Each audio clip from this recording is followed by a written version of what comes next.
দক্ষিণ দিনাজপুরের হরিরামপুরে নির্বাচনী জনসভা থেকে বিজেপিকে কড়া ভাষায় আক্রমণ করলেন মুখ্যমন্ত্রী মমতা বন্দ্যোপাধ্যায়। তিনি হুঁশিয়ারি দিয়ে বলেন, বিজেপি বাংলাকে লক্ষ্য বানালে তৃণমূল দিল্লি দখলের লড়াইয়ে নামবে। তিনি দাবি করেন, আগে বাংলাকে বিজেপি শূন্য করে তারপর দিল্লি থেকে তাদের বিদায় করা হবে। বক্তব্যে তিনি বিজেপির বিরুদ্ধে কেন্দ্রীয় এজেন্সির অপব্যবহার, ভোটার তালিকা নিয়ে বিভ্রান্তি ছড়ানো এবং উত্তরবঙ্গ ভাগের ষড়যন্ত্রের অভিযোগ তোলেন। পাশাপাশি মালদার মোথাবাড়ির ঘটনায় বিজেপির হাত রয়েছে বলেও তিনি দাবি করেন। ক্ষমতায় ফিরলে সবার জন্য পাকা বাড়ির প্রতিশ্রুতি দেন মুখ্যমন্ত্রী। সোনাক্ষী, মশলা কোথায়?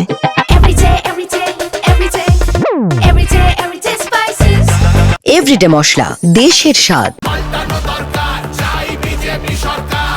নমস্কার, আমি অনন্ত দেব অধিকারী, জলপাইগুড়ি সদর বিধানসভা কেন্দ্রের ভারতীয় জনতা পার্টির মনোনীত প্রার্থী।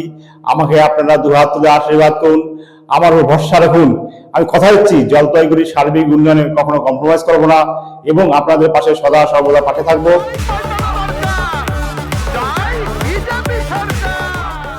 মালদার মোথাবাড়িতে যে ঘটনা ঘটেছে, যে করেছে তাকে হাতে নাতে ধরেছে জানেন, আমাদের সিআইডি, অর্থাৎ লোকাল পুলিশ নয়।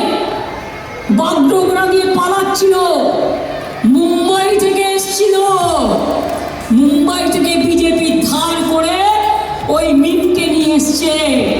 আইএসএফ ওদের সাথে, কংগ্রেসের উস্কানি আছে আর বিজেপির উস্কানি আছে। বিহারে এরা ভোট কেটে বিজেপিকে জিতিয়েছিল বিজেপির টাকায়, আর কালকেও যে দাঙ্গা করেছিল পরশুদিন, সেটাও এরাই করেছিল।